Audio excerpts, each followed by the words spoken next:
গুনাহ হবে, টিকিট দিয়া হইলেও গুনাহ কিনে বাড়িতে যাবে, বিনা টিকিটে নেকি নিতে চাইবে না। যখন এরকম শুরু হয় বুঝবে না কিয়ামতের আলামত। আমরা এই আলামত বর্তমানে দেখতেছি। দরজা খোলা আছে, টিকিট লাগে না, ইচ্ছা করলে ঢুকতে পারে, আসলেই সওয়াব হয়, সেদিকে কোনো গুরুত্ব নাই। আর গান অনুষ্ঠানের দরজা বন্ধ, 500-1000 টাকা টিকিট থাকবে, টিকিট দিয়ে ঢুকলেই গুনাহ হবে, এর বড় ভিড় জমাবে। এটা কিয়ামতের আলামত। ঠিক না বেঠি? আর যারা কোন ঠিক না বেঠি? এটা ধরে শরীফ পড়ে সাল্লাল্লাহু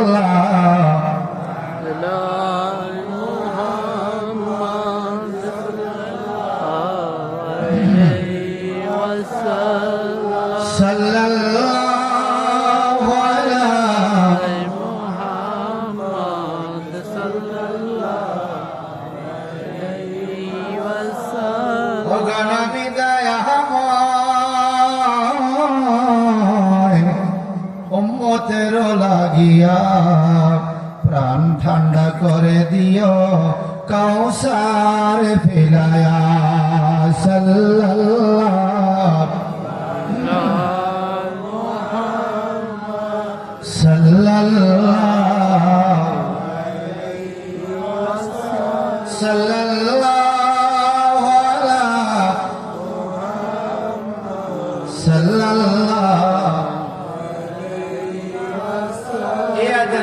তাফসীরের মধ্যে পাই। আপনারা এইভাবে যদি ব্যাখ্যা আপনাদেরকে শুনাই, লা ইয়াস্তাহি আসহাবুন নার, যারা জাহান্নামী, আর আসহাবুল জান্নাহ, যারা জান্নাতি, এরা এক নয়।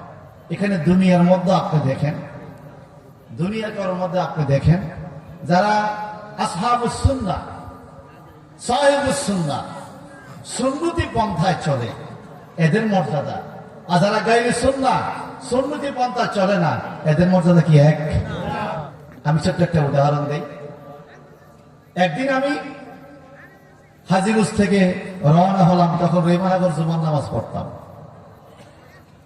বগদাদে এক ভদ্রলোক আমার পাশে বসলো, উনি নেটে ওয়াজ দেখছে নাকি আমাকে চিনে। ওই ভদ্রলোক আমার তখন ভাড়াটা দিয়ে দিল, বগদাদের ভাড়া দিয়ে দিল। কি ভাই, কয়া মহব্বত করে দিছি, নবীর সুন্নত তরিকা চলেন, নবীর সুন্নতকে ভালোবেসে আমি আপনার ভাড়াটা দিয়ে দিলাম। আমার পাশে আরেকজন ভাই ছিল, শার্ট প্যান্ট পরা, দাঁড়ি নাই। বললাম উনিও তো মুসলমান, দিয়ে দেন না। ওনার মতো তো আমার মতো সুরত নাই,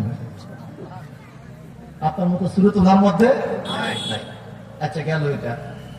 আমি আমার সিএনজিতে উঠলাম, আমাদের মনোরপুরের এক সিএনজি পরিচিত, উনি রেমানগর মসজিদ সামনে আমার নামে এদিন ভাড়া দিল না। ভাড়া নেন না, কয় না, আমার সব মানুষ দোয়া করেন, ভাড়া নিব না।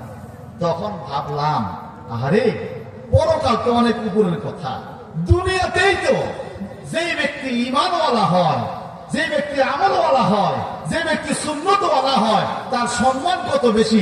রাস্তাঘাটে মানুষের সিট ছেড়ে দেয়, ভাড়া নেয় না, ডাক দিয়ে নিয়ে চা খাওয়ায়, খাবার খাওয়ায়, আবার হাদিয়াও দেয়। কথা কন না, ঠিক কিনা?